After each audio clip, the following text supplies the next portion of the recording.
O Dia da Consciência Negra, comemorado no dia 20 de novembro, é uma data muito importante para a população brasileira. O país manteve quase 400 anos de escravidão. E esta data, instituída oficialmente em 2003, é uma forma de celebrar a memória e de conscientizar a população para a realidade dos negros no país.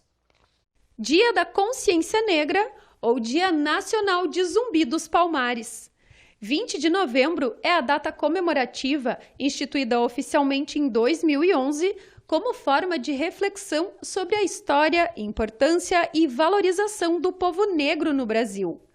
Mas, afinal, por que é comemorada essa data e não o dia 13 de maio de 1888, quando da assinatura da Lei Áurea?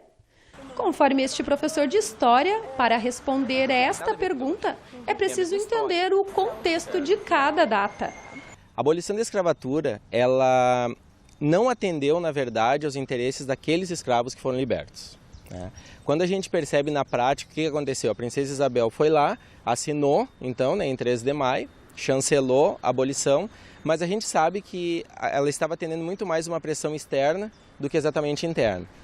Embora houvesse sim uma movimentação interna, que havia um movimento abolicionista muito forte, mas a questão externa, o Brasil foi um dos últimos países a abolir a escravidão. 20 de novembro é aniversário da morte daquele que foi o principal condutor dos escravos brasileiros, a gente pode dizer, que foi Zumbi, um alagoano. Ele foi o líder do maior dos quilombos, E então o Dia da Consciência Negra a gente pode considerar também que no Brasil a gente separa em 3 datas. Que é com o surgimento, a forma como se difundiu no país e a consolidação em si. Segundo o Instituto Brasileiro de Geografia e Estatística, mais da metade da população do país é negra ou parda. No mercado de trabalho, 46,9% desta população possui empregos informais. Ainda conforme o IBGE, a desigualdade também está presente na distribuição de cargos gerenciais. Menos de 30% deles são exercidos por pessoas negras ou pardas. Anderson é vice-diretor em uma escola particular de Santa Cruz do Sul.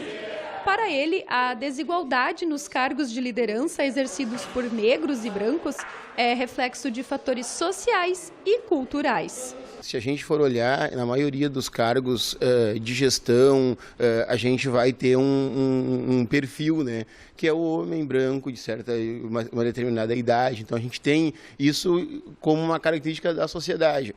Daí, claro, eu hoje, na escola, encontro sim um espaço onde eu realizo meu trabalho, onde eu consegui, através dos contatos e da formação, a gente conseguiu estar num cargo de gestão, mas entendo que este dado ele é real, porque assim, se a gente for olhar na grande parte das instituições, as lideranças não são negras. As lideranças, mesmo a gente tendo uma população negra grande no nosso país, na nossa cidade, inclusive, a maioria das gestões das empresas, dos educandários, enfim, de todos os lugares, não são feitos por pessoas negras. Dayana, ou Daya, como prefere ser chamada, é dona de uma loja de roupas e acessórios femininos, fruto de muito trabalho e persistência. De serviços gerais em um supermercado, a gerente de loja de eletrodomésticos, ela não mediu esforços para realizar o desejo de ser empreendedora. E mais do que isso, representar a mulher negra. Eu me sinto muito orgulhosa nesse ponto que eu cheguei, que foi um ponto que eu lutei muito, que veio de muitas lutas. Eu adoro quando clientes negras se apoiam, tentam se espelhar em mim. Se a Daya conseguiu, a gente pode conseguir, mas elas sabem de toda a luta, de todo o processo que eu tive. Porque hoje em dia, tu ser mulher, ser negra, ser empreendedora, quando tu chega nesse estágio, todos os dias tu tem que se manter. Só que tu tem que sempre estar mostrando que tu é o melhor naquilo que tu faz. Quando o assunto é ensino superior, neste mês o IBGE divulgou que, pela primeira vez, negros e pardos são a maioria nas universidades públicas do país.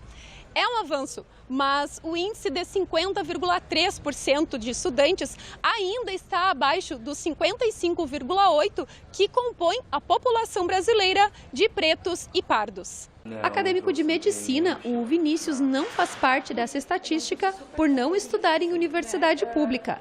Porém, ele reconhece a importância da sua representatividade e também de políticas públicas como as cotas raciais. As cotas são um resultado de muita luta e um direito nosso, né, também por anos de escravização, anos de que os negros foram colocados pós-abolição como simplesmente jogados, né, sem oportunidade nenhuma, né? Então é uma possibilidade de incluir essa população, né, que foi muito marginalizada, muito precarizada e muito escanteada, para que eles possam realmente alcançar esses espaços, né? Há esse desejo de igualdade, mas ela na prática não se efetiva, porque a gente tem várias características históricas que fizeram que essas diferenças fossem construídas. Aqui a gente está falando sobre a questão racial, a questão de etnia, mas tem outras questões que são fundamentais também a gente pensar, por exemplo, a questão da homofobia, né? A questão da mulher, né? A questão da sororidade. Então, tem muitas questões aí que elas estão sendo postas hoje e não são postas, não nós professores estamos colocando para os alunos estão nos trazendo. Eu consigo perceber nos dias de hoje que essa geração agora que está vindo, ela já está vindo com uma outra consciência. Os pais já estão disciplinando melhor os seus filhos do que os nossos antepassados. Eu sempre penso e falo para todo mundo que não basta não ser racista. O importante é ser antirracista. Esta edição encerra aqui. Obrigado pela companhia. Até a próxima. Tchau.